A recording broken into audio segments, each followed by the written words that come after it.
Hi, folks. Welcome to the latest episode of the Video Game Choo-Choo Podcast. I'm your host, John. You know, it just hit me, actually, before we continue. Maybe I shouldn't say latest episode at the beginning of the episode, because yeah, someone people might listen to old ones. Yeah. Well, welcome to an episode of the Video Game Choo-Choo Podcast. This week's. Yeah, the week of July. July?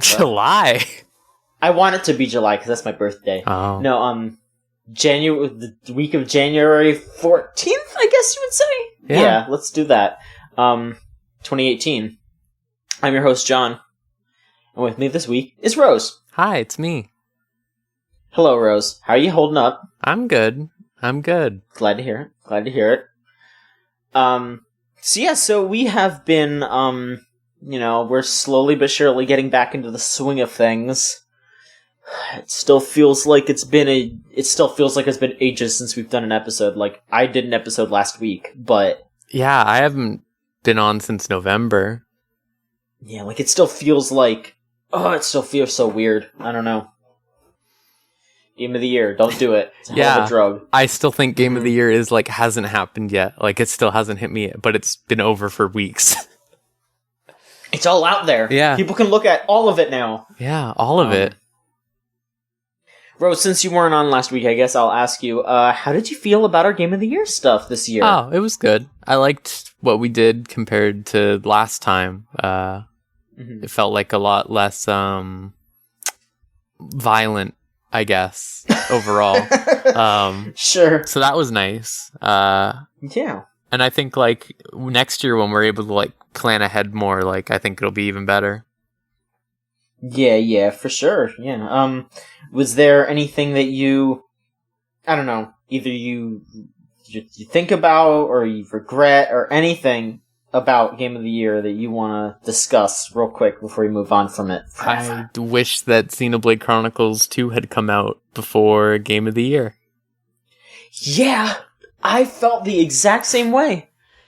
Yeah. I would have brought up a couple of things at least. Rose, why don't you give some hints about the things that you would have brought up at least? There's just like a lot of systems in that game, and it's like they don't always do them all very well, let's say, but they're like really interesting and done at least in an interesting way. Like, for sure.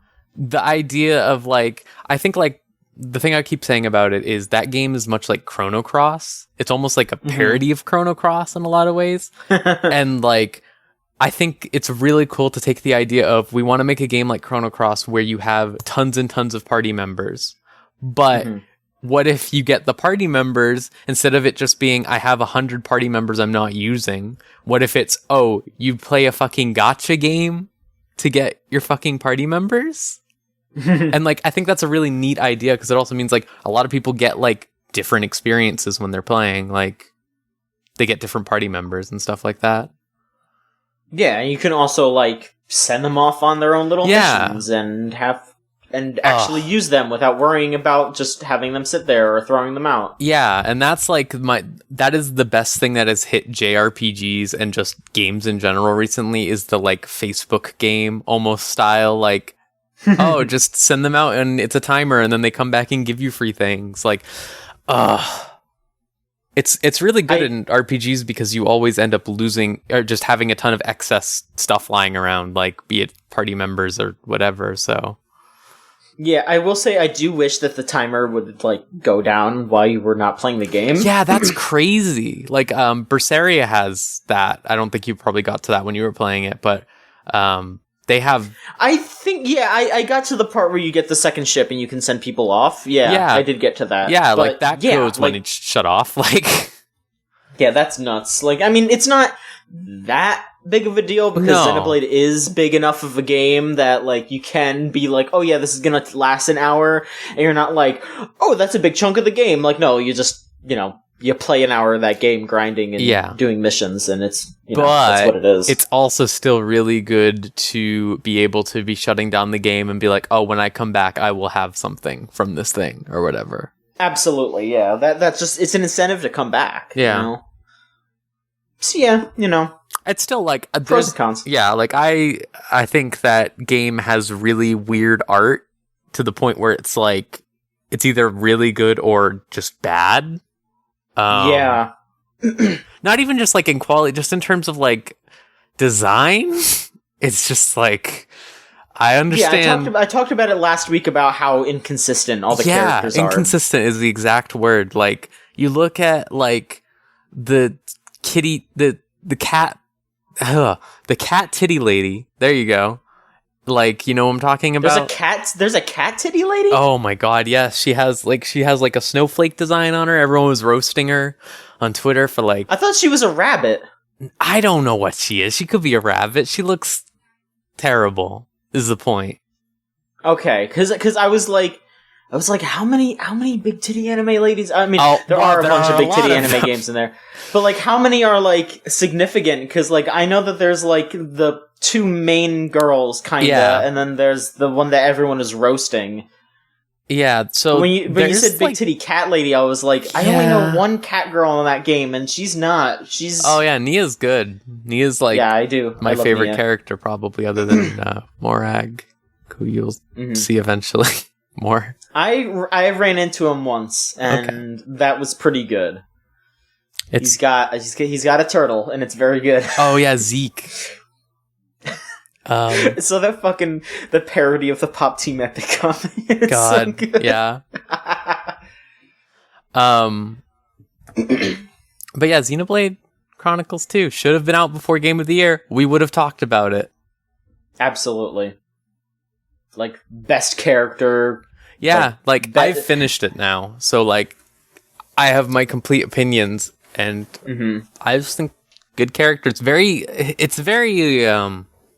tropey, but it never feels like stupid, I guess, if you know what I mean. Like a lot of JRPGs can end up feeling with their characters. I mean, I do. There were a couple of bits where I was like, okay, y'all. Yeah. I get it, but, you know, I still really liked hanging out with those characters. Yeah. And, like, I like that the, like, cutesy mascot character is still, like, this, like, important character that, like, talks about, like, all this important shit that went down in the old days. You know? Like, yeah, I like that. Absolutely. I've played Xenoblade... It's been making me want to play Xenoblade Chronicles X, is the thing, recently. Like, I don't know if you've played that one. I did. I played a little bit of it, yeah. I really like that game. It is a weird-ass fucking game, but I think it's really super cool. Weird. And I hope it gets ported to the Switch. Oh yeah, that would like be a good Switch that port. is why I would replay it. Like I was like, do I want to take out my fucking Wii U now that I've put it away? But yeah. I mean, that happened to me recently when I got Tokyo Mirage Sessions for like $20. So I was like, I'm gonna have to take out my Wii U, and I did, and that game is very good. It's a good game, like, yeah. I don't want to use the Wii U. I just want to play this on Switch. Yeah, like I will always support the Wii U, but nah. Everything should just come to Switch. Everything should just come to Switch now, for the most part. So, speaking of which, oh yeah, maybe we can hop right into that. So I'll take the lead this week, and talk about some stuff that was announced, recently. So there was a Nintendo Mini Direct, this past week. Crazily enough, it dropped out of pretty much nowhere. Like there were a lot of hints. People were like taking apart the information. There was like a tweet that got posted that if you took all the spaces and punctuation out of it, it was 111 or 11 or 111 or whatever. So it was January 11th. That's when it aired. So people figured out when it was coming. But yeah, there was a mini Nintendo Direct, and it was crazy. They announced a lot of like big things, and most of them were ports, but they were impressive ports. Some of them were ports that I was not expecting. Yeah, absolutely. So I'll just read off of what Scott wrote on the site here. So the first thing they showed was that The World Ends With You is coming to the Switch. Hell yeah. which I heard some rumblings of new The World Ends With You stuff. I was kind of expecting a sequel over a port, just because of, how people are talking about it. They're just waiting for Nomura to be done with all his shit that he is doing, I assume. Because, he's got, maybe Kingdom Hearts, Final Fantasy VII. He did the art design for all of the villains in Xenoblade. I just found out. Yeah. He's doing freelance stuff, I guess. He is... That dude needs to chill out a little bit. So I expected not that until, at least a year after Kingdom Hearts 3 comes out or something. I mean, did he not... I could have sworn he, walked a bit away from Final Fantasy VII Remake. Am I wrong in that? No, you're right. So they handed off development to CyberConnect for, not necessarily full stuff. They're still working with the division within Square Enix that was making it, but they're doing a lot of helping out. For sure. And I think he's assistant director or producer now or something, whereas he was director before. Because I remember the most tragic thing I've ever read was when E3, and he was there at E3 and they announced FF7 remake, and they went up to him and were interviewing him about it, and he was like, I'm the director? What? Oh no. And it was yeah, very excited. Haha. And it was oh no. Holy shit. Yeah, that reminds me of I tell this story all the time because it's fucking nuts. But when they announced Smash Bros. Brawl, they showed the trailer, and as soon as the trailer was over, Iwata came out and started talking about oh yeah, Masahiro Sakurai is going to be the director of this again, and Sakurai was in the audience and was like, wait, what the fuck? And Iwata went to Sakurai's hotel room at E3 and basically said, please direct Brawl. And then Sakurai was like, alright, I'll do it for you. God. Sakurai was only doing what he did because of Iwata, and that's honestly why I don't really expect another Smash Bros. At least from him ever again, because it was all for Iwata. He's been very public about talking about his health and stuff like that, where he's like, when I design these games, I die inside. And I mean, not even just for his health. I think that to an extent he's just sick of it. Yeah, what it's more? So extensive. Yeah. He could keep going on forever, but yeah. What else do you motherfuckers want? Stop! Put Captain Toad in Smash. Why? What's your problem? Why do you care about Gino? Let's see here. They announced another port. Donkey Kong Country Tropical Freeze is coming to the Switch. That's a good game. Yeah, that's a Wii U game that I skipped out on, and I was definitely once the Switch came out, I was looking at a bunch of games, and I was like, I should catch up on Wii U stuff once it starts getting cheap. But I was like, Donkey Kong's getting a port, and I was right. A lot of people thought that, and it happened. They are adding a new funky mode. They sure are. Where you play as Funky Kong, and it's basically just the game's assist mode or easy mode, because Funky Kong is constantly riding his surfboard, so it's way easier to kill enemies. You don't get hurt by spikes. You can flip the surfboard and float in the air. It's such a cool idea. I really like it a lot. Yeah, you can roll infinitely, you can swim infinitely. They're selling it basically as, Funky Kong is so badass that he just completely annihilates every stage. He doesn't need to care. I adore the idea of here's the easy mode for the game. It's not just all the enemies are really easy. It's, your character is too cool to deal with that shit. Yeah, I like that they're finally doing something that's not are you a baby for playing this? Yeah, do you want your bottle? No, you're playing as Funky Kong. The Mario mode to an extent feels like that from what I've seen, the assist mode or whatever. It's just Yeah, it's really good to see a contrivance for it rather than it just being like, we turned down some numbers. Yeah. It's cute. I like it. But yeah, that's coming out on May 4th on the Switch, so not that far away. It's a good game. Like, I 100%ed it, and I legitimately really think it's a good game, even if it's not as Tropical Freeze-y as I want, but still good. Okay. Let's see here. They're also porting Hyrule Warriors to the Switch. That's an alright game. Yeah, that's going to be the complete edition, so it's going to have all the DLC from both the Wii U and the 3DS versions.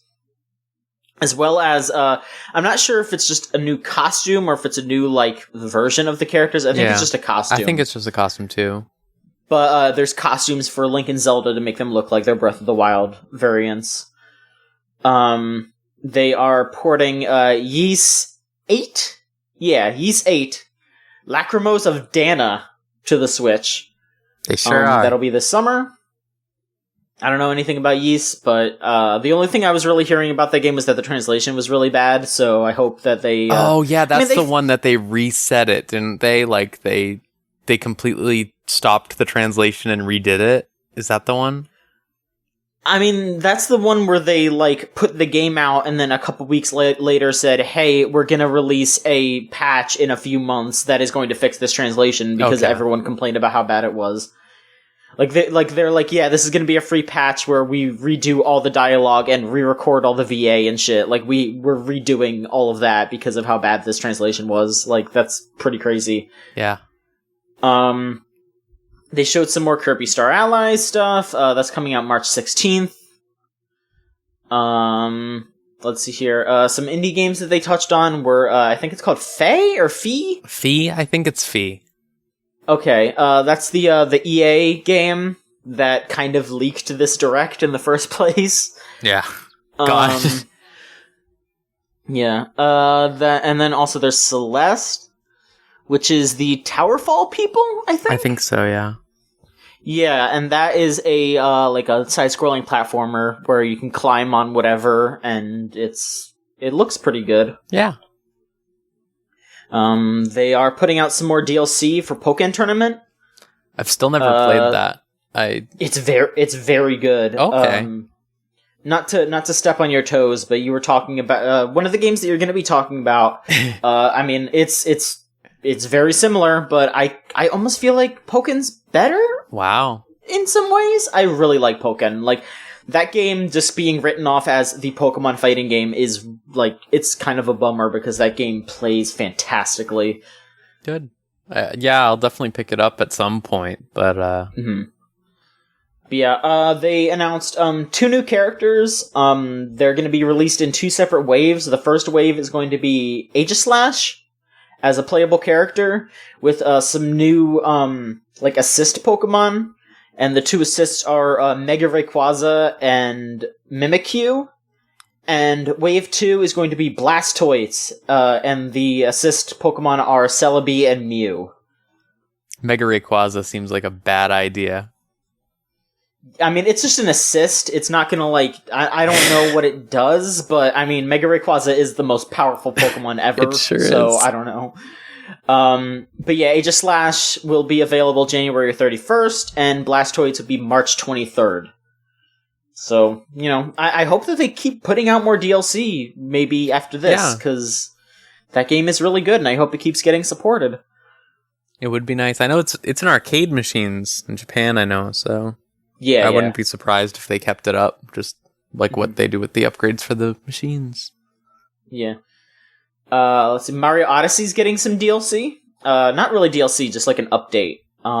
It's called Luigi's Balloon World, where you find Luigi in every level, and you can do one of 2 things. You can either hide a balloon in the level, or find balloons that other players hid in the level, and you get coins for finding the balloons. And I don't know, this seems like just like a little tiny, cute thing to add on to. It doesn't seem like anything really major, but I do hope that this means that they're going to continue to support Mario Odyssey in the future. I would love to see some other DLC for that game.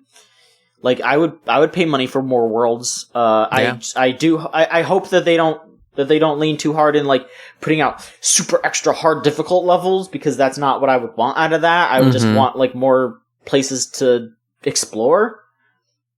But, you know, I would still really love to see more Mario Odyssey. Like, that's still one of my favorite games of the year, you know. Another game that's getting DLC is Mario plus Rabbids. They are adding, I'm not 100% sure exactly what the whole thing is, but they are adding Donkey Kong as a playable character, and I guess, like, another bit to the campaign. So there's, like, a story reason why Donkey Kong is going to be in the party. I really like that sentence a lot. Yeah. They just showed Donkey Kong, so it doesn't seem like there's going to be, like, a Rabbid Donkey... I mean, it doesn't seem like there's going to be a party Rabbid Donkey Kong. But, you know, DK is going to be in the game now. Let's see what else here. They talked about Payday 2 coming to the Switch, which is still fucking crazy that they're putting Payday 2 on the Switch. Yeah. They said that, I guess it's going to have all the DLC, so I made a joke about John Wick being added to Smash, because he's in Payday 2. If only. Yeah. But that'll be out February 27th. There is also, now this is something that I was really excited about. They are making what seems to be a spiritual sequel to Gals Fighters. Yeah, I saw that. Yeah, on Neo Geo Pocket Color. It's called SNK Heroines Tag Team Frenzy. It seems like they're just kind of reusing the assets from King of Fighters 14, but it still seems kind of fun. Like, they say it's a one-button fighter, which is kind of how Gals Fighters was, because I think Gals Fighters is only 2 buttons, but it's like a simple fighting game, but there's going to be, like, items that you can use and other customizable abilities. The thing that they were really focusing on, which, you know, shrug, was that you can customize the characters, and of course So on the Japanese Direct, they show the more scantily clad costumes. In the US one, they didn't. And people shit themselves online because they can't go 5 seconds without seeing cleavage. Even though there's plenty of websites. There's plenty of games. Like, I mean, you know that I know that you know there's plenty of other ways to get that shit. So just relax. It's gonna be there anyway. Just because you didn't see it in the fucking trailer, chill out. Just play the fucking game. There's SNK is making a game with all women in it. Like, what do you think is going to happen? Like, if you're just gonna spend this money to fucking dress up these characters, like, there's so much shit online already. IMVU. Like, just like, I don't know what you're doing with your fucking money. Like, I don't know. It's weird. I don't get it. I don't get it either. I'm with you. I get being horny. I get it. Mm-hmm. But I don't get this. I don't get this sector of horny where it's like, I'm mad that every single thing in the history of mankind doesn't... Like, just... I saw people getting mad that Xenoblade Chronicles 2 was censored, and I was losing my mind. What's censored in that game? I don't know. Look at them. Look at every character in that game. Look at Pyrrha. Idea. Look at Pyrrha. I have, and I will continue. Don't worry about that. No. Anyway, yeah. No, yeah. The Direct. But no, that... Yes. Before we go too far off topic, excuse me. But yeah, no, that game does seem like it'll be fun. Like I said, I am, as the Neo Geo, the resident Neo Geo nerd, I am really stoked that someone at SNK sat down and went, hey, we should make a sequel to Gals Fighters. Like, yeah. That's crazy. For the Switch, too. Like, oh yeah, sure. Mm-hmm. And then the last thing that they announced during the Direct, which is not really a surprise because a lot of people leaked and hinted at this, was a Dark Souls remaster. It's still crazy to me that it's on the Switch. I was expecting it to be on PS4 and Xbox, but... So, It is going to be on those systems. It's going to be out on PC, PS4, and Xbox One and Switch on May 25th. The PS4 and Xbox One versions are going to be like 4K, 60 frames per second, all that shit. The Switch version is going to be, at least when docked, 1080p, 30 frames per second. That's so concerning to me. And, you know, it's going to be on the Switch. Why is this concerning to you? I don't know anything about Dark Souls. Have you played Dark Souls 1 at all? I played a teeny tiny bit of it on PC. Oh, okay. So that would be why. So, let me tell you about Dark Souls and how it runs 30 FPS on the Xbox 360. It doesn't. Uh-oh. So I bet it will run docked for the most part, but like when you got to, I mean, Blighttown is infamous. Like when you got to Blighttown, it was just like the frame rate dropped to 3. Like, not even exaggerating. Like, it was like just chugging because there was like slime. There's like, it just renders every single enemy and breakable structure in that area. And it's, So I'm just worried, like, when you're playing portable, like, could Blighttown be worse? There's a sick part of me that wants to say, yes, please. I want to see how bad that gets.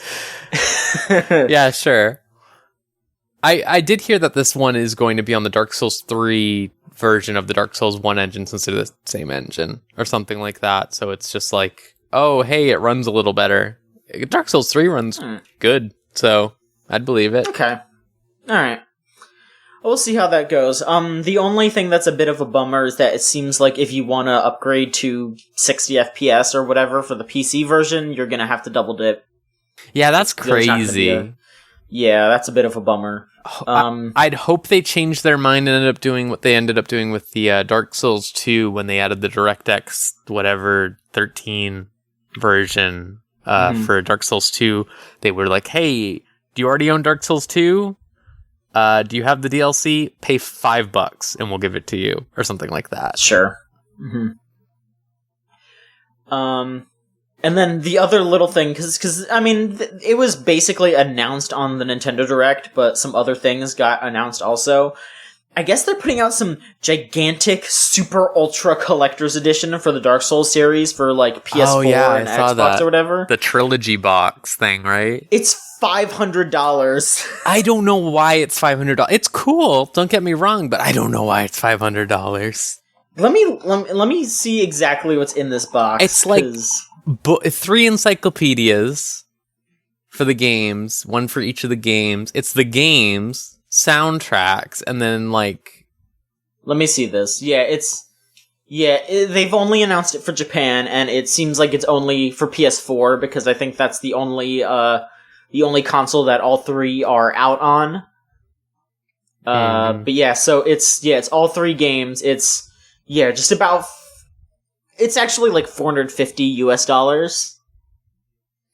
Yeah, $50 still off too from much. What I said, I guess. Yeah, still way too much. It says here, a set of bookends, a 1,000-page encyclopedia of equipment, items, and magic. So I guess it is one book, but it's 1,000 pages. Some art prints, and 2 soundtrack CDs for each game. Yep. And I don't know if I said the bookends, but 2 bookends. The bookends are alright. $450. 450 smackers. That's a lot. Listen, I love Dark Souls. I love Bloodborne more, but I love Dark Souls. I wouldn't, even if I had the money. Say I was rich, I don't think I would buy that. Yeah. And then one other little thing, they didn't talk about this during the Direct. I'm a little surprised they didn't. Maybe they just forgot to edit it in or something. But also, Detective Pikachu is coming out in the US. It's coming out in the US and Europe on March 23rd. Seems like it is what it is. You know, they dubbed it with someone who isn't Danny DeVito, so everyone on the internet shit themselves and cried. Yeah, I mean, mistake. Yeah. The one thing that's especially nuts about this, though, is that they're putting out an extra large amiibo for Detective Pikachu, which is funny in of itself because it's just a giant, big-ass amiibo. Like, it's almost twice as large as a regular amiibo. And then the only thing that it does... Alright, I was actually incorrect here. So it does two things. It'll give you a hint for what you're doing, if you tap it on while you're in the middle of the game. And then it also will give you cutscene mode, so you can watch old cutscenes. That's it. Mm-hmm. That's what it does. So, I mean, it's $30, so I guess it's also twice as expensive as a standard amiibo. But, you know, if you want a giant fucking Pikachu statue, Detective Pikachu statue, there you go. I was waiting for this, I'm gonna buy that game. Don't get me wrong. I'm actually... Sure. I've been... I love mystery games like that, and I love Pokemon, so I'll give this a shot. But that's... I don't know if people are gonna be rushing out to buy the Detective Pikachu amiibo, but that's just me. Who knows? Yeah. I mean, people bought that big Yoshi. That big Yoshi. $30. Yeah, but that big Yoshi was also, made out of yarn. Yeah, if you dropped that Yoshi on your foot, you wouldn't have to go to the hospital. Exactly, but you drop fucking Detective Pikachu over there, you drop him on your foot and you're dead. That's it. Oh, what if it was the tail end too? That would hurt.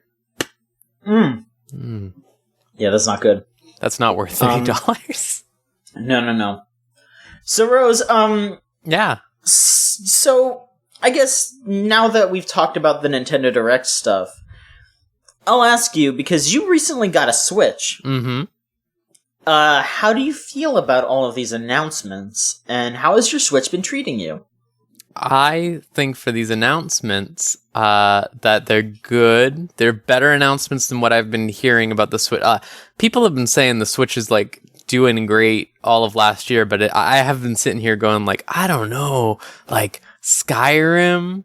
I don't know, guys. This doesn't seem like it's going great. But I think this Direct was really between this Direct and also them announcing Bayonetta 3. I'm very excited about how people and Nintendo honestly are handling the Switch with regards to games. My only problem with the Switch right now is that I think the firmware, just the OS for it, is not great. I don't think it's very good. I was impressed with the firmware when it first came out, but I think they need to get with the times soon. Yeah, when I think the biggest thing for me is I've been playing a lot of Splatoon 2, which is a good game.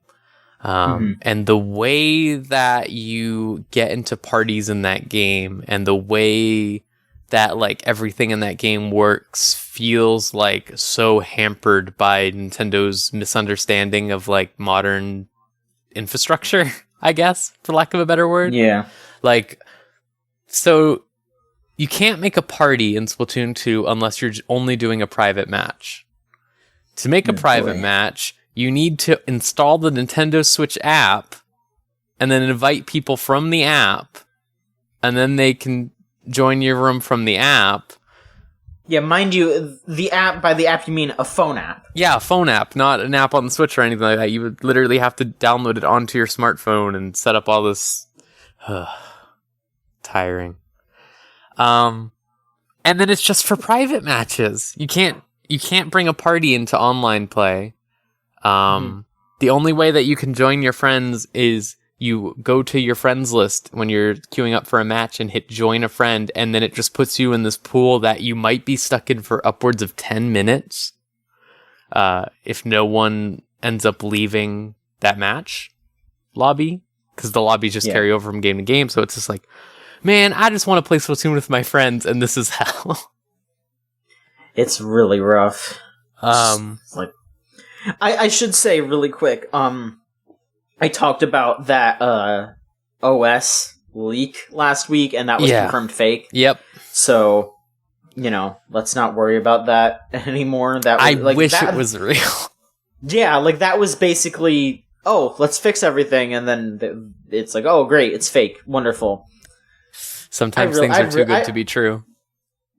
I'm starting to really hate people that take the time to do that stuff. I don't get it. Like, why? Like, what do you get? Like, a day of people being like, oh, cool. And then it's... Like, I think maybe it's them trying to, like, get their graphics design work out there. But it's like, still, like, I wouldn't want to hire you because it's like, I would be like, so you're a liar? Like, yeah. I don't know. I don't think that's a great way to get yourself out there. No, absolutely. Yeah, tell us about what you've been up to with your Switch. You said Splatoon 2. Splatoon 2's been fun. I played a lot of Xenoblade Chronicles 2, like I said before, beat it. Over 100 hours in that game. That was a lot of fun. Yeah, it was just recently my girlfriend mailed me her copy of Mario Odyssey. Barely in it. I'm only in the forest world, because I am... Steam Gardens? Yes, I think so. Where I'm just like, I'm a terrible completionist, so I am just like, I'm going to get every single moon before I leave. Sorry. And then, well... I am too, and I don't know if you're going to be able to, like, convince yourself to think like this, but the way that I think about it is basically just, like, not as a...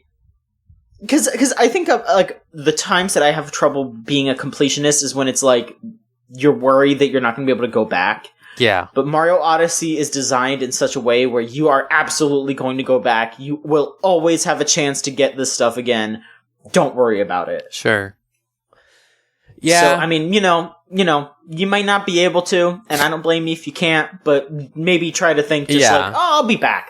I'll try. It's been like, I just have to get into like the Banjo-Kazooie mindset where I'm like, oh, I just don't have the move yet or whatever. And I'll just... I mean, trust me, you do have the move, but, Yeah, I mean, I know there's the metal boxes you can't open or something like that until you finish the game, right? Yeah. You'll find out about that later, but yeah, it basically doubles the amount of moons in the game. Okay. Yeah. But yeah, that's a fun game. I said it when I started playing it in the Slack, but like, that game is my anti-Breath of the Wild, where it's like, I am not expecting the game to do all of the things that it does, and then it, like, lets me do things I did not expect at all. Like, I really liked just putting a cap on a Lakitu and fishing. Like, oh, cool. Like, that's just like... There's just a lot of stuff in that game, and it's just fun. It's just... I'm sure you said this when you were playing it. It's just fun. Fun game. Yeah, I think that I would hope that the best possible thing that they could do is, instead of thinking of things as Mario and Zelda being these separate ideas, I think Zelda's strength is in its like tool set and the freedom that it gives you in the abilities that you have. But Mario's strength is that the environment is so responsive to what you have. Absolutely, yeah. So what I would hope is that they meld both of those things together. Because I feel like there are people who like Zelda more because if you are personally responsive to those tools, you'll get a lot out of it. But for Mario, like, the reason why I prefer Mario is just because, like, even if I'm not responsive to something, it's over like that. Like, I'm like, oh, that wasn't great. I can move on, though. Yeah, there's always another moon or something like that to jump to. Whereas, like, Zelda, it would just be like, oh, it's another thing that's very similar to the other one. Which is not... It's fine if you want that, but... Exactly. So yeah, so I think they are different camps, but I would just love if they they've learned from each other and made something that was like, oh hey, here's a bunch of tools, but then there's also a bunch of different things that you can do with each of these tools. Like, you're not just constantly moving a boulder with the magnet. Like, maybe you're doing some other weird thing with the magnet. Maybe you're doing some other weird thing with the fucking bombs. You know? Yeah. Mix it up. Did you do anything else with your Switch? My friend got me Rocket League, and I've barely played it. That's an alright game. It looks. He said when he bought it for me, he said, "Listen, it looks like a PS2 game on the Switch," and he was not kidding. Really? Yeah, when you play that game, especially docked, it looks like a PS2 game, and it's fine because you're not looking for looks in that game necessarily.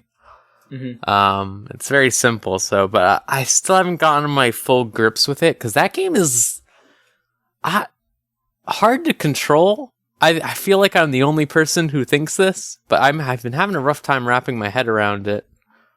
Oh, I can't get into it either. I fucking blow at Rocket League like really bad. I was just like, what? Like what? But I'll probably play more of that. And then I'm just waiting for Bayonetta 1 and 2 because I almost that's what made me put away my Wii U. Was Bayonetta 1 and 2 getting announced, and I was like, well, goodbye, old friend. This is the only reason I keep you out. Rose, I'm just gonna tell you, between now and then, you gotta save up, or you gotta somehow get your hands on.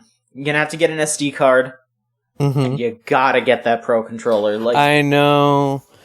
My girlfriend, I already dissuaded her from it. She was gonna get me the Xenoblade Chronicles 2-1, the Pro Controller.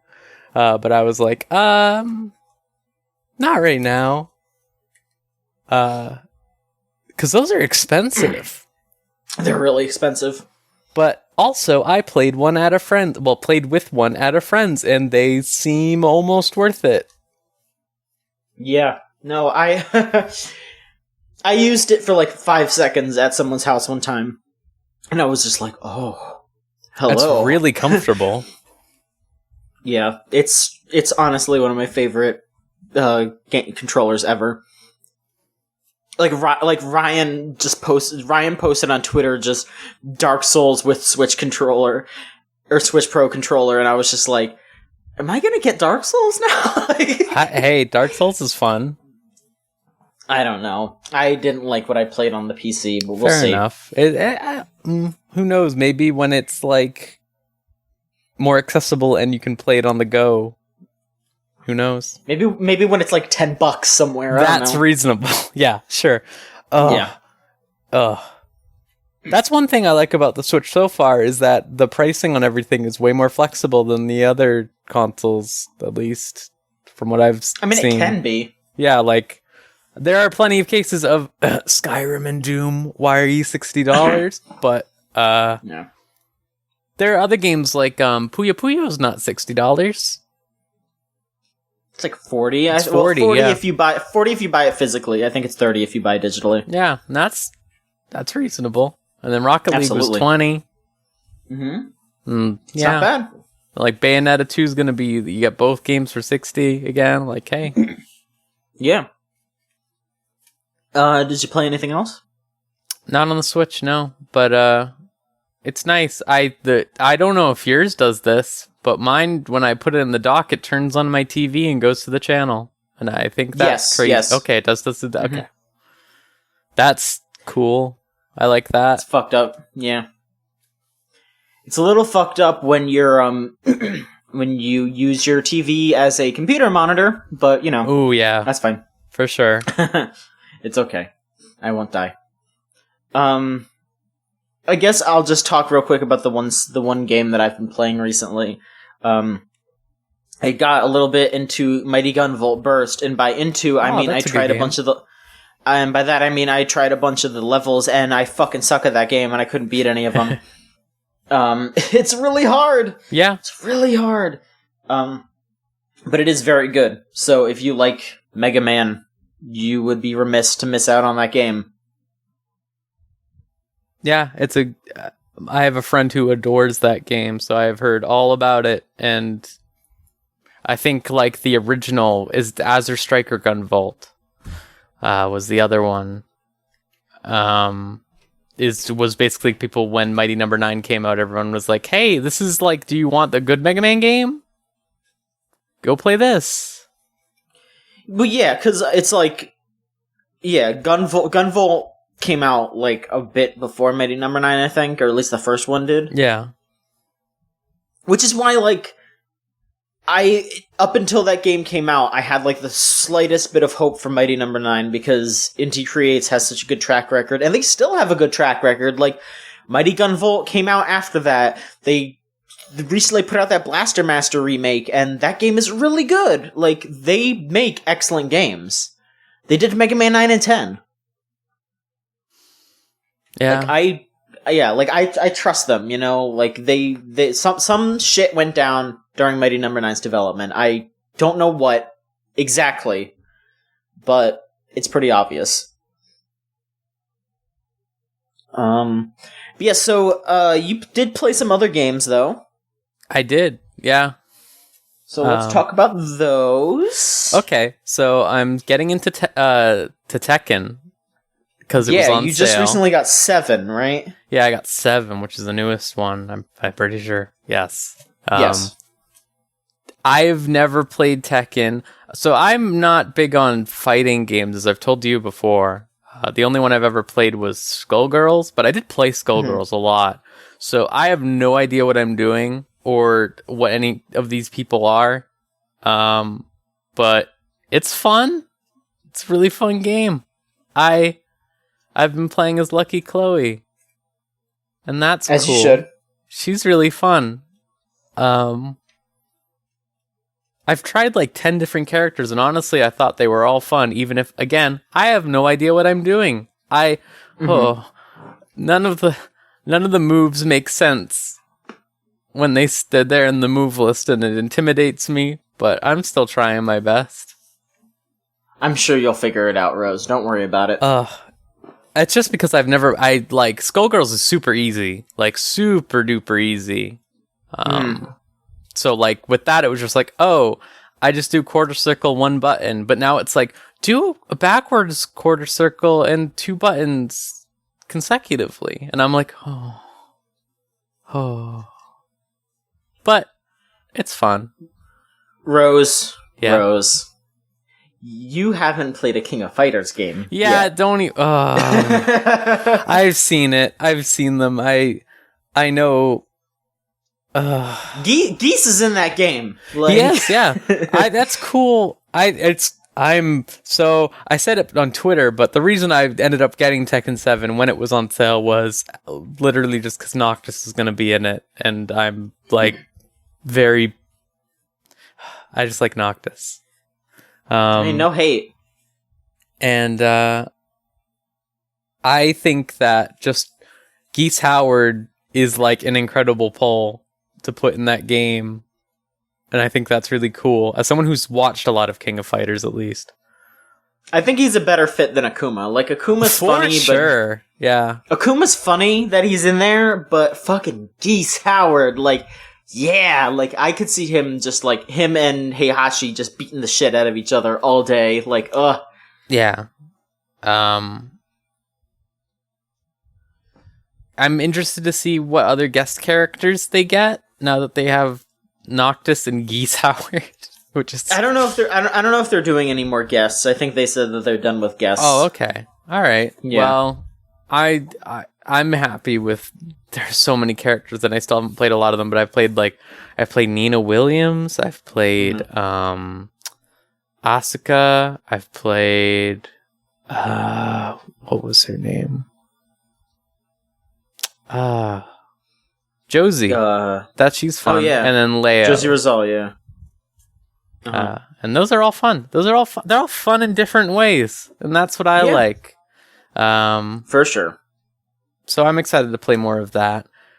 Speaking of other PS exclusive games that I should have been playing forever ago, Tekken's definitely not PlayStation exclusive. But, it isn't? I thought it was No, big it's on the PS1. I mean, the originals were. Okay. Yeah. Oh, yeah, Tekken 7's on PC. And then there were some Tekkens on the Wii U, and yeah, okay. Yeah. Well, anyways, speaking of games that you could relate to a PlayStation... There you go. I've been playing Yakuza 4 now, because I played all of Kiwami and 100% of that. And so I've moved on to 4 now, and that's an oldish game, 8 years old at this point. But... Yeesh. It's fun. I'm having fun. That's good. I only just started, so I'm just playing as Akiyama. And it's very interesting to play as a character that's not Kiryu or Majima. Akiyama's a really great character. Yeah, I just even like playing as him in the game, like with him being all kicks is cool. Like it's fun. And I like his backstory a lot. I think he has a really interesting backstory. I beat your high score in the game, the arcade game. Fuck. Which arcade game? Boxelios. Oh yeah, they have something? they have that shmup. Yeah, I barely played that, so don't get cocky, kid. I only did it once and I beat you. Nah. But come at me when you're playing Space Harrier. How about that? I did play Space Harrier in Zero. Yeah, and I did really good. Listen, I play Space Harrier in real life because the arcade museum is in my state. Fun spot. I haven't gotten to play Space Harrier in real life yet. Oh, it's fun. If you get it, with the fucking thing that you sit on. It's so good. Don't tease me like this. I'm sorry, it's just so fun with rocks around. Good game. I want to do it someday. I'm sure you'll have the chance. Thank you. But yeah, I have that. I also got Yakuza Dead Souls today. That just came randomly in the mail. Oh my god. And then I have Yakuza 5 installed, so I'm just ready to die in Yakuza, basically. Hell yeah. Having fun, though. It's great games. You can really tell how old Yakuza 4 is because of the quality of the localization. And something that I thought was really funny is on the back of the box, it's a really good picture painted for you of what game advertisement was like in 2010, where it's all just explore Japan's adult underground and just a ton of references to you can go to massage parlors and take women out to dates yeah, it's just a ton of that, and I was just okay, I'm here for the funny crime men. that was them trying very hard to be this is Japanese GTA. Yeah, come on, please. No. But I'm really glad that they've gotten out of that now with Zero and Kiwami, where they hey, we're just serious and wacky at the same time. That is our stick. Not oh, you can. There are a lot of ladies for you. No, there's 4 a men. club. You play as 4 men, and each of them have their own vices. And I'm okay. When it's just this guy likes to give his money to people and weird kink. Oh god. yeah, he's Close kind of findom, but you know how it is. Yeah, I'm having a lot of fun with 4. I'm gonna keep playing that. I also started Okami, actually. Okay. That reminds me. Never played Okami, the only Kamiya game I've never played. That's fun. That's really fun. I thought it was just Zelda with character action, but it is way its own thing, and I really love that. But yeah, I bought Pyre. Haven't started that. That's all. Those are the games I'm playing. It's a lot of games. Okay. Well, yeah, that's good. I have been not playing a lot of games recently. You've been busy.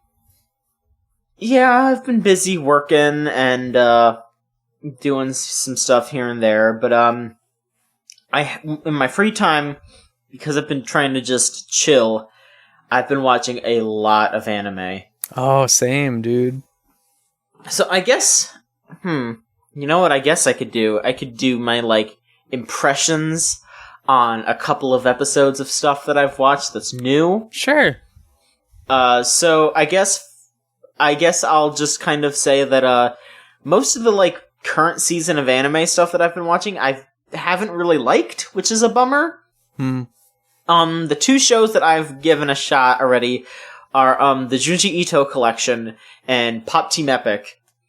And, one of them I'm not going to give another shot, but the other one I definitely will. So first off, I'll just say the Junji Ito collection is a huge bummer. That show, Junji Ito's work is fantastic. Like, I'm not a horror person, but I love Junji Ito's stuff. Yeah, it's very interesting horror compared to, like, what you'd expect out of horror. Yeah, it's incredibly compelling.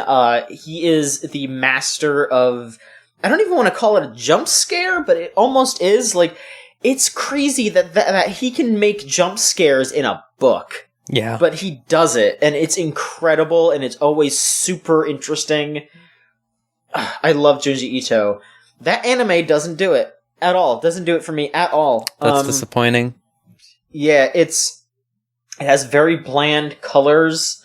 It's kind of stilted in its animation.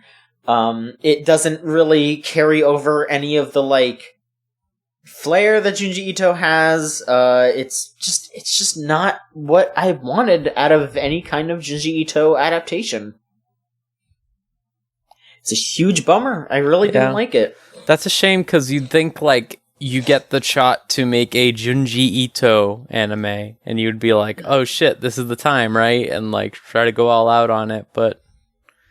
Nah. Like what you said on Twitter, I think, where you said that the man yelling at something or being scared about something sounded like you making fun of a YouTube poop. That sounds... Yeah, there was a scene where a guy was getting attacked by, like, a monster, and instead of, like, sounding any kind of, like, realistic about being scared of something, he just started going, it's, like, that's seriously what it sounded like. It was just like, like, oh yeah, that's what I sound like when I'm scared. I just start going, like...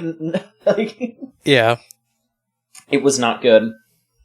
And then, for Pop Team Epic, I don't know. I feel like I was just, like, woefully misinformed about that show. And also, I do kind of feel like that it does lose a lot in translation. Oh, at least to me. Absolutely. Just, like, not even just from format, but, like, jokes. Yeah, because, like, I mean, there's multiple reasons why I was disappointed in it. Like, just from a glance, the first episode, I mean, I guess I'm kind of spoiling a bit of the episode, so whatever, I don't know. It's not really anything too crazy, but there was just, like, a joke that I didn't really understand that was a big portion of the episode, and then when it got explained, I was just kind of like, oh, okay. Because in the first episode, it's split in half, and the first 15 minutes, Papako and Pipimi are played by these two prolific male voice actors.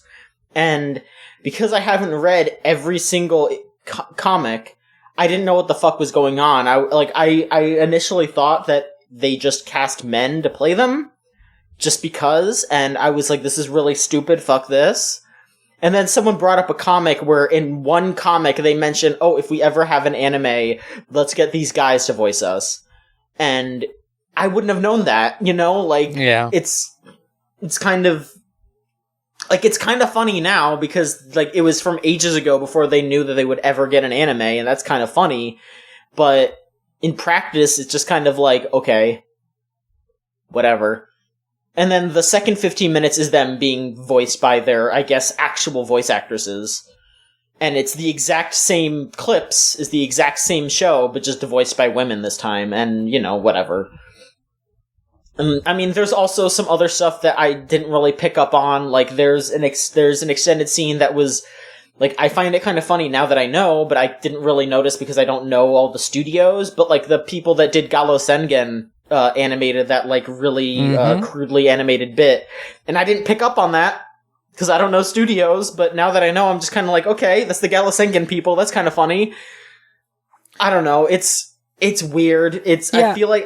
I feel like that's going to be a show where I watch it and I'm just going to be like, okay, and then like throughout the week people are going to be explaining things and I'm like, oh, like it's going to be weird. For me, what the appeal is that it is literally just an anime shitpost, like with a high budget and like everything, like the fact that this is like quote unquote one of the bigger animes this season is really wild to me.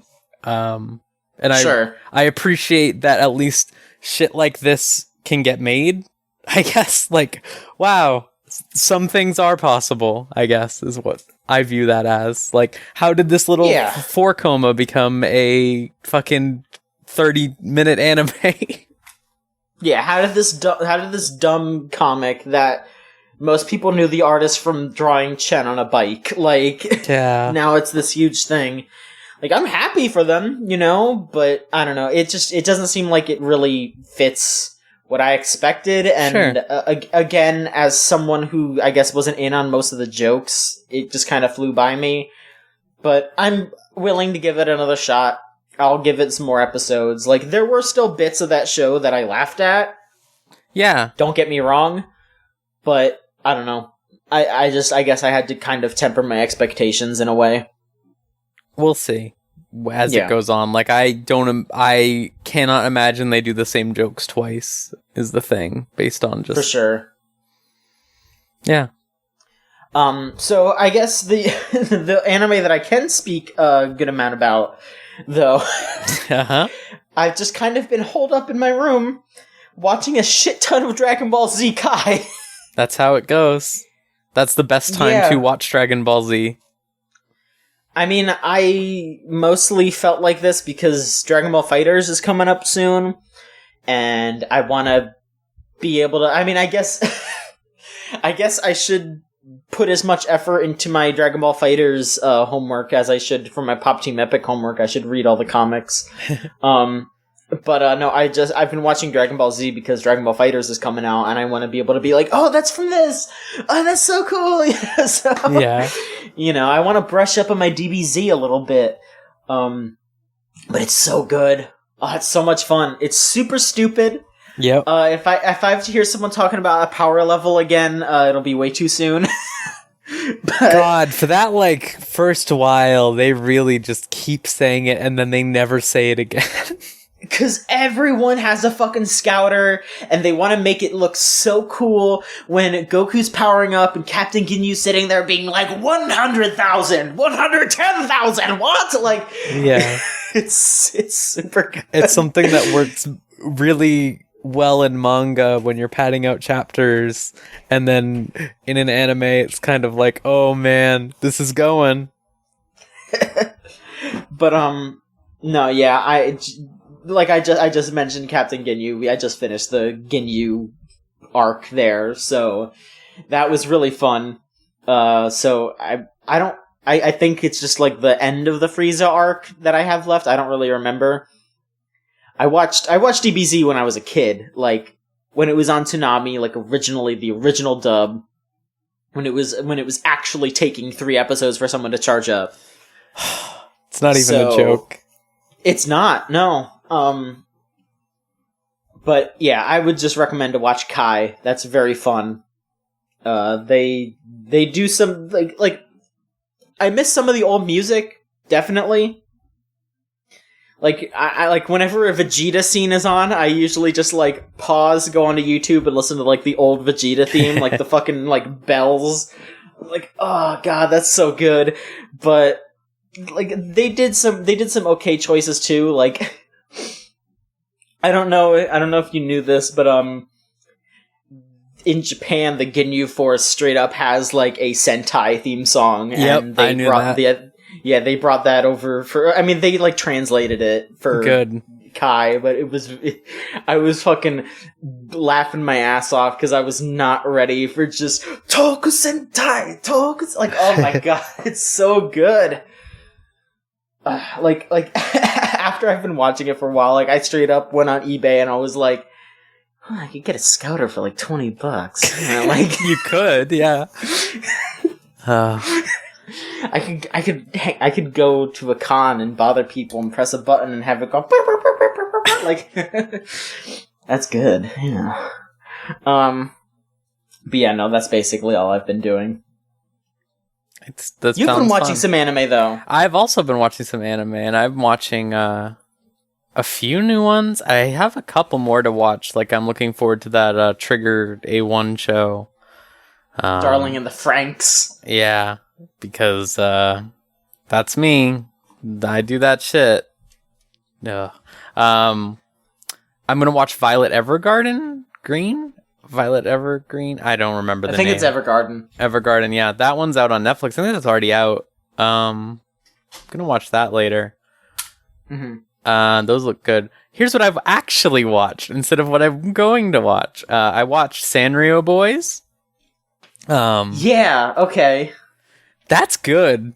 It's just like a slice of life anime, but it's about these like 17-year-old guys who all really like Sanrio characters, and them like either being like really like hey, you know, like I just like it, what's wrong with that? Or them being like, oh no, I don't like Pom Pom Purine. What are you talking about? What?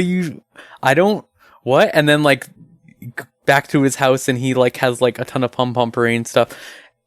It's good. It's like just a really sweet. It actually was like really sad in the first episode. But no. Yeah, there was just like the sad story about the Pom Pom Purine boy's grandmother, and it was just like, oh. But I don't know anything about most of the fucking Sanrio characters. Pom Pom Purine's the yellow dog that has the brown hat.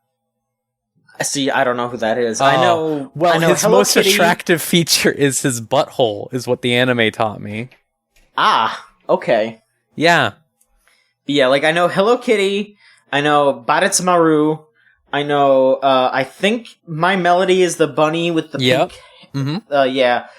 I know. The Cinema Roll because you post them all the time. Yeah. And I think that's it. So the like 5 for this one are Hello Kitty, of course, because Cinnamoroll, My Melody, Pom Pom Purine, and then God, I forget their names. It's like they're on a star, and there's a one with blue hair and pink hair. I wouldn't know. I don't know. Sure. Yeah, I'm sorry, I'm not asking you, buddy. Don't worry. No, I know. No. But yeah, that anime is good. I recommend it if you're into low-key stuff, even though it's all guys. I don't know. Sure. Might put off some people. I don't care. It's fun. Sure. I watched How to Keep a Mummy. Oh. Is really good.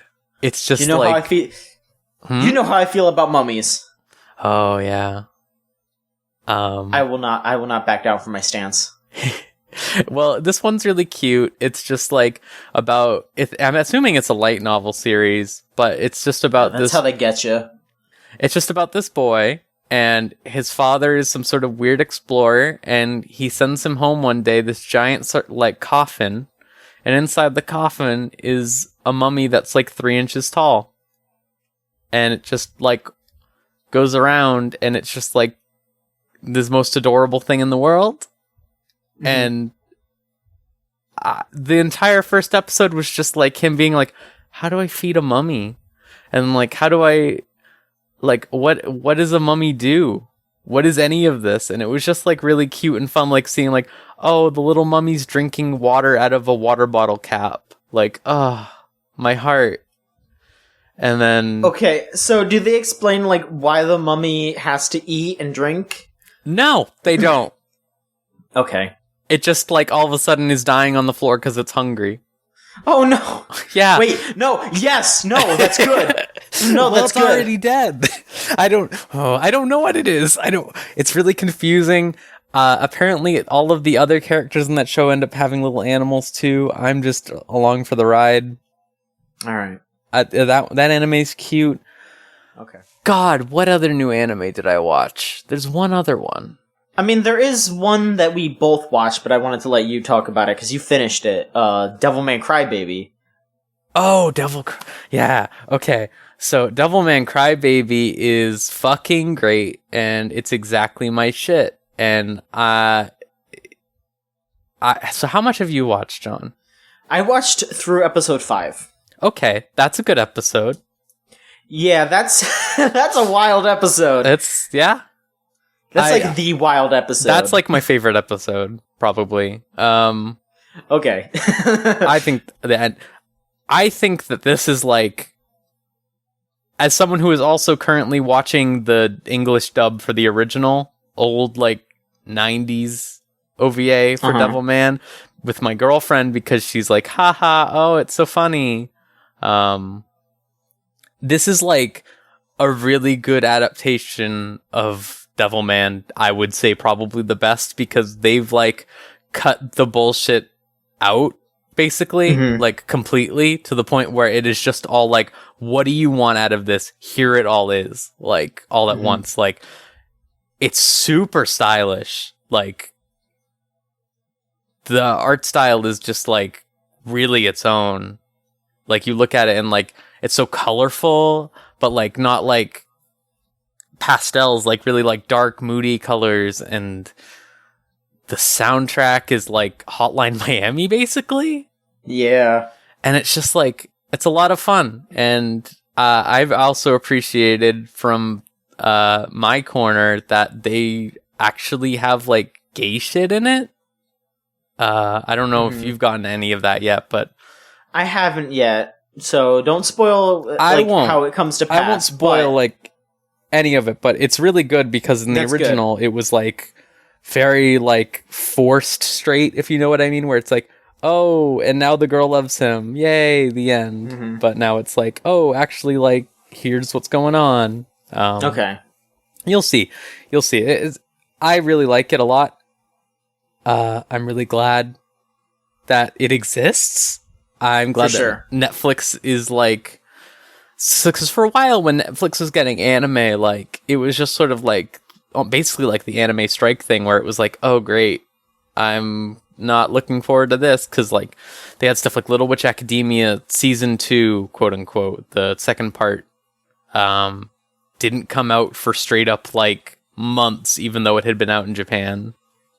Well, yeah, that was because they had to like dub it and all that shit. Yeah, and it was just like, oh god, is this going to be every time? But then like they had made a couple original anime, like they did Knights in Sidonia or whatever. Yeah, and Seven Deadly Sins, and those never resonated with me like at all. Yeah, like I remember, Netflix started dipping their hands in anime, and like the only time that I gave a shit was the Little Witch Academia thing. Like, that was a bummer. But yeah, like, I'm glad that they learned their lesson from that, and hopefully they keep doing what they're doing with Devilman, because that came out day and date.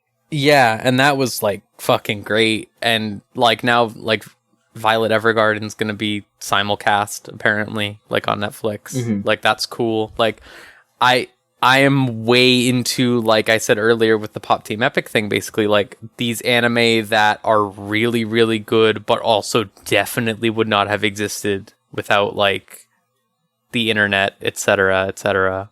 Like, it just feels really cool, and, like, makes me more excited for, like, what anime is going to be like now. Because I was out of anime for a long time because it's just been sort of boring.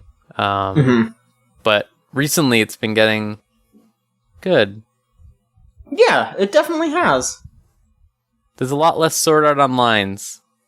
I mean, look, there actually are still quite a few isekai shows, but... Oh, no. Yeah, absolutely. But there are, like... At least there's also stuff like, what's it called? Konosuba that makes fun of it. Yeah. Or, at the very least, there's stuff like In Another World with My Smartphone that is hilarious to watch. Like... Yeah.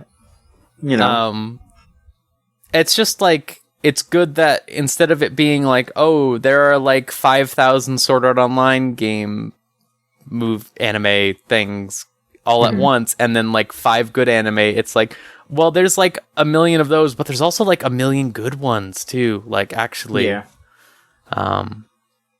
And I'm having fun. There's a bunch of shows that I want to watch that haven't even started yet, so yeah, I'm excited. It's fun. Yeah, it's good to look at the anime charts and being like, there's actually stuff I want to watch. Yeah, this exactly, season. Yeah. exactly. Yeah, because like before, it's either been like, 17 idol anime, huh? And then like, oh, here's one. But and yeah, like sometimes, like I'll be honest, I've also been like blindsided by a lot of stuff recently. Like I think it was last season. Last season, I looked at the charts and was like, "There's nothing I want to see," and then I got so many recommendations for Girls Last Tour, and straight up, that's one of my favorite animes ever now. Like, for sure. I fucking adore Girls Last Tour. So like, I'm. What's up? I just remembered the other anime that wasn't Devilman. Go ahead. One real quick. I do just want to. I feel obligated to just throw this out there, just in case people want to check out Devilman. that shit's explicit. Just it's like super rough. Like, just know that what you're getting into. Like, for both like violence, it's very very violent, and just sexual based stuff. There's a lot of that. So yeah, like just know what you are getting into. Yeah, like I don't know. I don't personally know if there's some kind of like website that lists like triggers or something, but maybe check that if you know that kind of stuff. Yeah, just look around. You'll probably be able to find one. It's still good though. It's definitely really good. Yeah, as long as you know what you're getting into, and like I knew what I was getting into. Yeah, exactly. I kind of didn't. Like, I had seen Devilman. You've probably seen, like, the funny jokes on Twitter, like, of the manga panels, right? And we're like, oh. Yeah. I mean, and I knew that it was something from the 70s, so I was like, this can't be too crazy. Like, I mean, I saw the trailer and I saw, like, the violence and all that, and I was like, yeah, they'll make it violent, but, like, halfway through that episode, there's just crazy amounts of fucking, and then there's crazy amounts of people getting just ripped up and shit. Yeah. And then there's crazy amounts of people getting ripped up while they're fucking, and I'm just like, okay. Yeah. And that's the first episode, so you know. Episode 5. Watch the ceiling. Yeah, it's not it's not hard to miss. Don't worry about it. Anyway, yeah. What other anime have you been watching? It's just one. Houseki no Kuni, Land of the Lustrous. Watch that all. Love it. Great.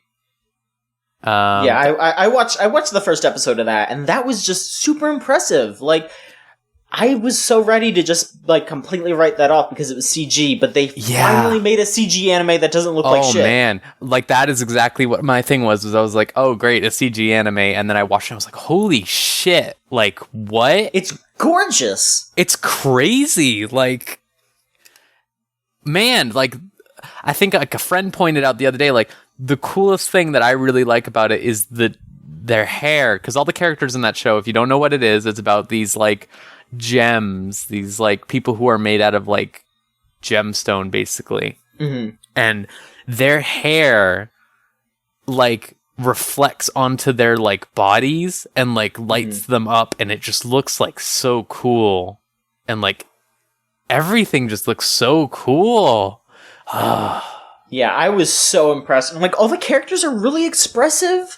Yeah. There's fluid, amazing animation, like yeah, like when we think of CGI, like I don't know what you think, but I think immediately of like the bad Berserk anime, right? Like stuff like that, or like when it goes in the idol shows and it just goes to them like T-posing or whatever. Yeah, and I mean, and obviously not to talk shit about it, but like like another big example would be Kimono Friends, and like And like, and I mean, you can rate that show off very easily for its art style, and I mean, you shouldn't. It's a good show, but, you don't go to Kimono Friends to look at it, really, Oh, but this, you do go to look at, exactly. Like... It's gorgeous. And listen, like, the voice acting in that show is great, the music is great. I just, like... I had known absolutely nothing about it, and I watched it all, and I was like, wow, this is, like, really good. That's on Amazon Prime now because they killed Anime Strike, by the way. You Yeah. can just watch it. So yeah, if you have Amazon Prime, go for it. Because it's only 12 episodes. It's really nice. It's fun. I think Girls Last Tour was also on Anime It Strike, is, yeah. so, That and Made in Abyss. That's the other big one. Yeah. So yeah, Anime Strikes Dead. There's news that we can cover now. Anime Strikes Dead. Guys, they killed the bad anime site. Yeah, God. What a mess. Yeah. All right, we should wrap up our news because we still have questions. Oh yeah. So real quick, why don't you talk about your news and then I'll do mine. Sure. Real quick. So Destiny 2 is look at our Game of the Year awards. But Destiny 2 has been kind of a mess for I'd say after the first month. I would say that's about when it started hitting the fan.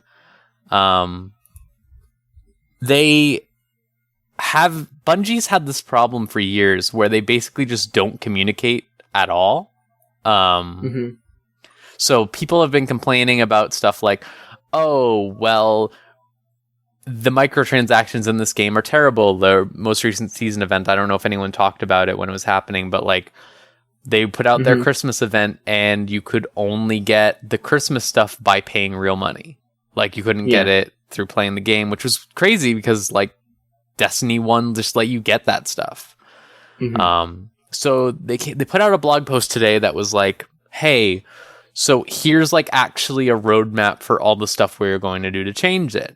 So we're going to specifically, they made a big point to say, we're going to cut out a bunch of stuff from the microtransactions. Not everything, because obviously they want their money, but they're going to cut out stuff the vehicles, the outfits, the ghost shell things. They're going to cut those out and put them as raid reward, strike reward, stuff like that. Which is good because a big problem when you have a game that's specifically supposed to be oh, here's a feedback loop, is when the feedback loop is being stopped by a paywall and RNG chance. So that's good. They're changing a bunch of stuff, they're adding a scoring system to the strikes, which are the one-off missions, a dungeon in an MMO. They're apparently going to adjust the XP again because there was that whole thing where they were artificially inflating the XP. Did you hear about that? A little bit. So they were basically making it so that the more you played the game, the longer it took to level up. But they weren't telling you that, and they were just saying that it was the same amount of numbers. Jeez. Yeah, so then they got caught and were and then they just doubled the flat amount. So they're gonna fix that again. They're adding more armor stuff. So they're changing stuff, and hopefully that means it's gonna be like Destiny 1, where they come out and then they put out their real first expansion, and it's good, and it's actually a good game, like the Taken King was for Destiny 1. But Destiny 2 should have already been good, is the biggest thing that I think a lot of people are hung up on, is Destiny 1 exists and it got better over time, and then they just reset it. Main reason we gave it most disappointing. So I don't know how many people are going to end up coming back to it, really. They would have to do a complete change, and all of this stuff just seems like additions on instead of a complete change. So I don't know. Okay. The stuff's coming out over the course of the next year. They're putting some stuff out in February. That's when the scoring stuff's coming out. They're adding text chat to the PC. Oh boy. Which is the worst idea I've ever heard. Listen, I know people like to talk in their MMOs, but I do not want to hear what people playing Destiny 2 in the tower have to say.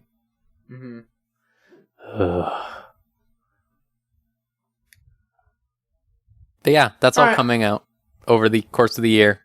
Who knows when? So my last little bit of news. So this is something that I'm not really too. I don't know too much about this, but I felt like it was something that should be mentioned.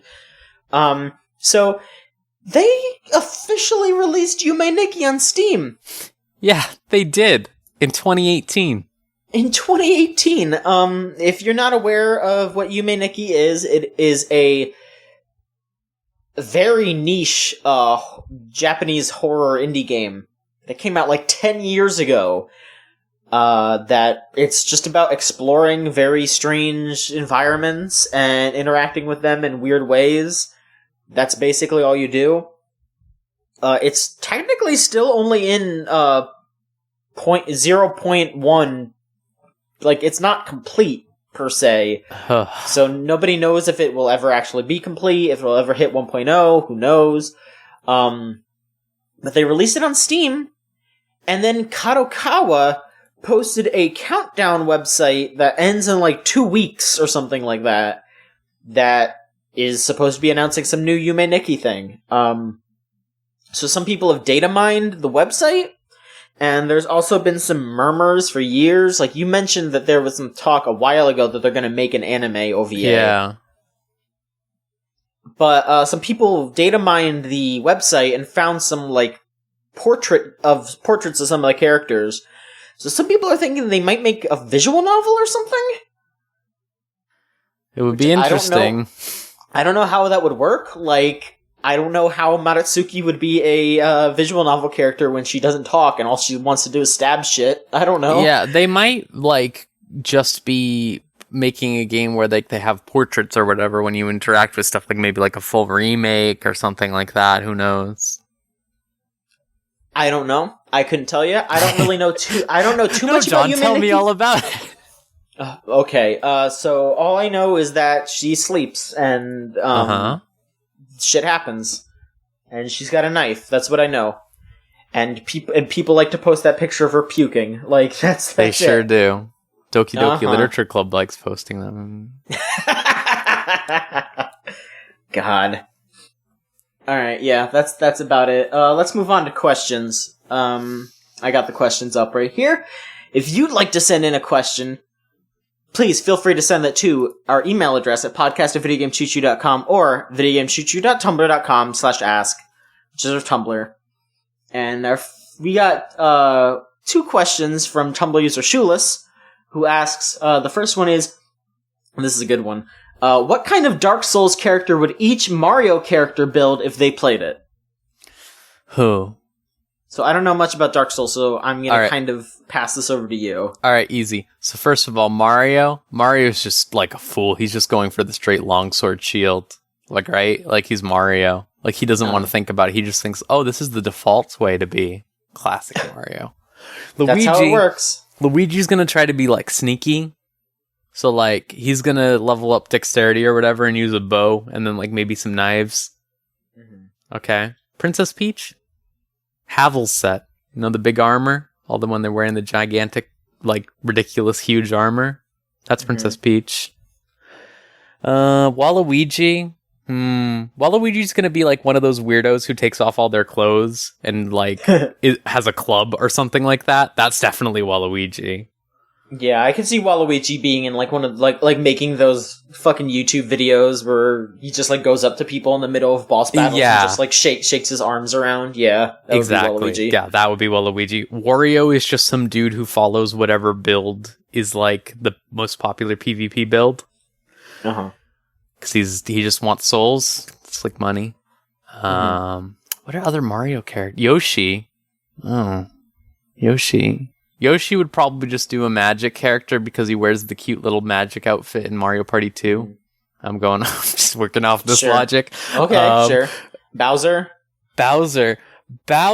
would go for, like, great shields, like double great shields, which you can totally do in Dark Souls, and he would just, like, slam the shields into people, and that would be what he does. I could see that. Rosalina would just, like, be fast. Katana. There you go. Let me think. It's another Mario character. Donkey Kong. Donkey Kong would be like, he wouldn't even make a build. He would just be rolling into all the barrels that are all over Dark Souls. Like, that's all he would be fucking doing. Yeah, he would just see a barrel and run into it and just be like, he would kill that one dude who's stuck in a barrel in Dark Souls 1, that if you rolled into him, he's like, ah. That's what I have to say. Yep, thanks. That's my official guide. Nintendo, hire me to make the DLC pack for the Switch version. Yeah, thank you for your expertise. That was very informative. Shoeless's next question is, can Kurt Tokyo Drift in his train? Kurt can do anything he wants in his train. That's true. So yes, he can. Let's see here. We got an anonymous question that says, Chooch, I just replayed Metal Gear Solid 5, so I'm left wondering, what's a game that you find yourselves returning to time and time again? What's your self-care game? What's wrong with me that Metal Gear Solid 5 is self-care? Thanks! Nothing is wrong. First off, I would like to say that nothing is wrong with you. You're perfectly fine. I think MGS5 makes sense as a self-care game. Like, it's just relaxing. It's like, well, most of the time. You just if you like those mechanics, you can get really deep into there and just cause all kinds of trouble, no matter what you want to do. Yeah, and there's just like a rhythm to it. It's very relaxing. Absolutely. But yeah, what's your self-care game, Rose? It's okay. Yeah, no, I was gonna say Fallout New Vegas, but actually it's Bloodborne, because I had a anytime I write a review, I'm just like, oh no, write the review, and then I'm like, what if I play Bloodborne? I could play Bloodborne right now, and so I've gotten to points where I'm like, no, I'm putting Bloodborne away in this box underneath a bunch of stuff, so now I can't go get it. But that one is definitely I just pull out Bloodborne, and it's it's just like butter and a knife, just goes. Feels nice. Great game. How about you, John? I have two. I would say that my copy of Spyro the Dragon that I have loaded up on my Vita would be one. Because, I think I've told this story before, but there was a week or so where you could put Spyro on your Vita, because I guess Activision didn't let you put Spyro and Crash games on there normally, but there was a small amount of time where you could do it. So I did that, so I have Spyro on my Vita, and I just play that all the time, and that's very good. And then I also play Pokemon. Just, shiny chaining, doing other dumb shit in those games. That's nice and chill. You don't have to think too much when you're doing that. Yeah, those are my picks. Mm-hmm. Yeah, Pokemon's a really good one. I remember when I was younger, I used to always play Crystal. That one. I would play it every year, because it was just this is nice, just going around. And then, just for other games that I go back to, I play Metal Gear Solid 1 a whole lot. It's a great game. Yeah. I just love experiencing that game again. It's very good. It's just fun. It's my opinions on Metal Gear, but I will never say Metal Gear Solid 1 is bad. I love it. Yeah, no. I love Metal Gear Solid 1. I will concede that 2 has a better message and story, and 3 is actually a more fun game, and 5 has better mechanics, but 1 is just a really great action movie. Metal Gear Solid 1 is my favorite action movie ever made. That's really good. Okay, so our next question here is, I didn't mention this until just now because I'm an idiot, but, a good portion of our staff, well, 2 of them, really, but, Ryan and Michael are currently at PAX South, and that's why they're not here. So they're off doing their thing. They're already causing trouble, because they're also with Mike Kazumano. Yeah, I've been hearing some things. Yeah, they explicitly said that they are going to force people to watch Kyle and Swan Hall, which, if you don't know what that is, you should be happy that you don't know what that is. But they sound like they're having fun, so that's good. We'll hear from them next week, hopefully. But unless some shit goes down and PAX finally brings them all to justice. So this anonymous Tumblr user asks, will PAX South survive with the Chooch staff there, and will the Chooch staff survive PAX South with Corky there? See, that's what I'm saying. I'm like, I don't think so. I think, like, there is a reason they have enforcers at PAX, is what I'm going to say. And I don't know, dude. Check him out. He's got Swan Hall. Yeah, like, that's the Toffin guy. Get him. The Toffin guy. Yeah, that's what they call him. Lay Toffee face. Oh, if they called him that, that would be the worst. Like, just pull out their walkie-talkie and go, I see a Lay Toffee face. Lay Toffee face. God. Yeah, if someone just, like, traces the Toffin, like, with just, like, white background and black, like, lines, just the trace, and just, like, Lay Toffee face underneath it, like, that would be that. But no, they sound like they're having a good time. Ryan sent me a picture of a Duke Nukem cosplayer, so things are going well. Another anonymous Tumblr user says, Andy did an amazing job with the videos for Game of the Year. Will they be producing more video content in the near future? Well, I would hope so, because they are our video producer. Yeah. That would be... I don't know, I haven't asked them, but hopefully... I mean, you know, Andy's done some video producing for us previously, like a couple of our, like, Ride the Rails videos, Andy, has edited. But yeah, Andy did all the editing and producing for those, videos, so I do want to give them a little bit of a break. That was a lot of work, but, you know, once we get back into the groove and we record some more stuff, Andy's definitely going to be a part of that, obviously. So yeah, you will continue to see excellent work on Chooch. Another anonymous user asks, I just got a new phone, but I haven't really used it to play any games yet. Any recommendations? If you like Fire Emblem Heroes is fun. Yeah, I don't know, because I don't really play too many games on my phone. I just look at the gachas every once in a while, and I'm just like... Yeah, that's what you do with them. Oh, she's cute. Okay. And then I put it down. People like the Animal Crossing game. Some people like the Animal Crossing game. I feel like there was a game. Threes is fun. That's a fun, easy Threes, game. definitely. Yeah, I mean, I don't know. I don't know if that's on Android. I know that's on iOS, but I think it's on Android now. Sure. Mystic Messenger, if you're into that sort of thing. That sort of It's thing, a visual being novel. like boys talking to you or whatever. I'm trying to think, like, what's a game I played? I don't know. It's kind of hard to say, because I feel like a lot of the games that I did play on iOS are getting phased out more and more. Yeah, absolutely. And that's a bummer. So it's really hard to say. I'm sorry, but I don't really know it, because, like, I carry my 3DS around with me. That is my mobile gaming. You know? Like, I'm still buying DS games. Yeah. You know? We have the Switch. Yeah, Oh. We are maybe not the best people to ask. I know. Here's a couple you can get. Neko Atsume. That one's fun and cute. Uh-huh. And then fuck, I just forgot it. Oh well. Okay. Neko Atsume is fun. Sure. Play Neko. There's a Final Fantasy game. That's what I was gonna say.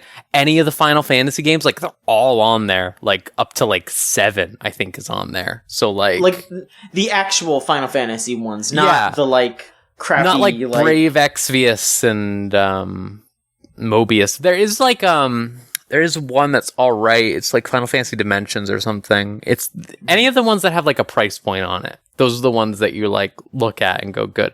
I wouldn't the ones recommend, where you actually have to pay some money, yeah. Yeah, I wouldn't recommend FF Tactics, because it has, like, really bad compatibility right now, and also, like, it's really hard to play a Fire Emblem, like, a game that's even more in-depth than Fire Emblem on the go, like, with just a touchscreen. Yeah, because Heroes isn't that bad. Heroes isn't that bad, but Final Fantasy Tactics was a PS1 game, so when you're just, like, turning that into a touchscreen, gets kind of rough. Mm-hmm. But yeah, that's all I can recommend. Those are good though. Neko Atsume is adorable. Mm-hmm. Alright, let's see here. Let's see here. 2 more. Gazpacho Soup asks, while I know that there's a ton of hype for the year's big releases, I'm curious to hear what smaller titles everyone is excited for. Personally, I'm looking forward to Where the Water Tastes Like Wine. Smaller games. That's kind of hard to say, because really all the stuff that I'm looking forward to are kind of just... it's stuff coming to the Switch. Like, yeah. Right now, the stuff that I'm looking forward to is, like, Bayonetta 3, Travis Strikes Again, a couple of other Switch games, and, like, Spider-Man on the PS4. I can't really think of anything small that I'm, like, really hyped for. I'm excited for Ooblets. I hope it's good. I don't know if that's the game that I think Double Fine is publishing. It's the one where you just, like, grow little Pokemon things on your farm, and then you bring them around. Yeah, This is mean of me to say, but when I saw that, that just looks way too twee for me. I don't think I would like it. For me, it just looks like I'm worried that it won't end up being... Like, I just want it to be basically like Stardew for me. And I know you have issues with Stardew. I can't play Stardew because I feel like I'm a fucking moron every time I play that game. No, and I get that. So that's like, I'm worried like it won't even be like that level. So I don't know. I'm hoping that's good. Other than that, I don't know. I just play a bunch of shit that's from like JRPGs and stuff. So like everything I play is technically small. Code Vein, that's not exactly AAA. I'm excited for that. Sure. Yeah, like, I mean... Oh. Yeah, I was going to say Go Vampire, the Life is Strange devs game, or Vampire, where you play as a vampire doctor. That sounds good. I'm into that. I'm excited for that. Oh, I mean, I did actually come up with something. I don't know if it's going to come out this year, but Sukeban Games' new game? Oh, yeah. That was teased in a patch, too, recently, wasn't it? Like, when they did the... Yeah, they put, like, 2 screenshots in there, and they've also, like, shown the main character in a few pieces of art. But, nothing really too crazy yet. But the one thing that's, like, kind of worrisome for me about that game, just personally, is I don't know if I'm gonna like it, because... It's, I know that that one of the, I think the actual developer, the, like, coder at Sukeban, Kiruin51, he really, really likes, the Silver Case, and I don't! And I think that this game is going to be a spiritual successor to the Silver Case, and I am probably gonna bounce off of it if so. But if it controls better, and it has, like, the kind of rating that I expect from Valhalla, then sure, I'll give it a shot, but I'm also just very wary about it. Like, I might not like it, but, I'm ready to give it a shot. Well, consider, like, at the very least, it would be made with modern sensibilities. Exactly, like, that's why I'm not ready to completely write it off, but I'm still just like, this might be a little unfair, but I also kind of understand where it's coming from, where, like, if that's, like, one of his favorite games ever, he might want to, like, adhere to it. And, that might be unfair to say, but if he does do that, then I'm not going to like it. But I'm ready to be wrong. I'm absolutely ready to be wrong. And one more question. Comes from your girlfriend, Rose. Century Punk asks, what would your dream convention be like? Or what would your perfect con-going experience be? I'll be honest, my dream convention experience would just be to go to a convention with everyone from Chooch. Like, that's basically all it would be. I would love to either just hang out at it, or I would love to have a panel. I would love to have a panel with y'all. That would be so dumb and so much fun. I am so ready to just be, like, coming out and doing dumb shit with y'all, and I don't care if we have one person in the audience. That's all I need. I want to put on a show with y'all. But also I would love to just hang out and sit in a hotel room, eat crappy food, I just would love to be around y'all. Like, I've gone to CEO and other similar things with Michael a couple of times, and that's great. Going to E3 with Andy and Miles and Mike has been awesome. Like, I would absolutely love to do the exact same stuff again, but with everyone. Like, E3, PAX, fucking whatever. I don't care. I would just love to hang out with everyone at Shoots. That would be my dream con experience. I agree. I was gonna say, like, just having good people around, so the exact same thing, like, legitimately. Exactly, yeah. Like, I really think, like, it has its problems, do not get me wrong. I really like PAX a lot. Like, every time I've gone, like, the sheer amount of things you can do there is, like, ridiculous. Like, I went to anime cons when I was a teen. And it just always, like, I was just sort of just there for friends, and there was never anything there that I wanted to do there other than buy things. Mm-hmm. Yeah, exactly. But, like, at PAX, you have panels, and they're usually really good panels, and then you have, like, just demos to play or people to talk to. The best thing I love at PAX is the indie mega booth. Like, you can just fucking sit down, play a game, and then talk to the dev about the game for, like, ever. Like, it's great. But that was just we like, we all gotta go to a PAX sometime. yeah, exactly. That is the thing, and I think that'll be a lot of fun. Mm-hmm. All right. Well, I think that about wraps it up. Again, just like to remind everyone that if you want to send in your own question, it will be a wise choice to go to podcast@videogamechoochoo.com if you want to email it, or videogamechoochoo.tumblr.com/ask if you want to send it in that way. And yeah, that's it for the show. I would like to thank Rose for being on, of course. Thank you, John, for hosting. No problem. I would also like to just remind everyone that our social media is at VGCC on Twitter, videogamechoochoo.tumblr.com. That's our Tumblr. We have our Discord server, thegamezone.zone. Type that into your web browser and it will bring you right to it. And I would also like to ask everyone to go onto iTunes and rate and review us, because that helps our numbers go way, way up. One more thing, I would also like to thank Melt Channel for our theme song, Crush, off of the album Magic is Real. You can check them out at Melt Channel. That's meltchannel.bandcamp.com. They have plenty of other amazing songs on there. Like, Magic is Real is a great album, but the rest of their albums are also very, very good, and I highly recommend it. I was listening to them before they let us use the song. So, you know, definitely worth it. And we will be back next week with another episode of the Video Game Choo Choo podcast. Good night, everyone.